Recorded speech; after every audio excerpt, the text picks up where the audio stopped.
This is how to remove this cover on the manual sport seat for the E90.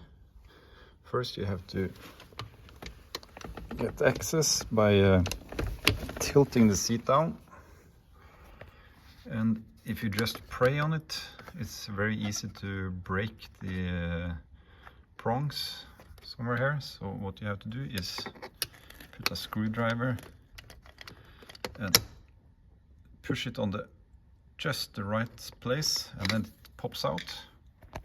Maybe you have to help it, and then just pull it out in the rear and then backwards. And on the bottom you see this, where you have to put down the screwdriver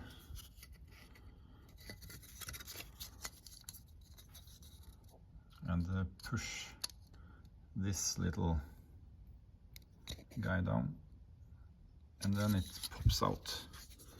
It goes into that slot there. You have to put the screwdriver down behind here and then push on the prong to get it to pop out.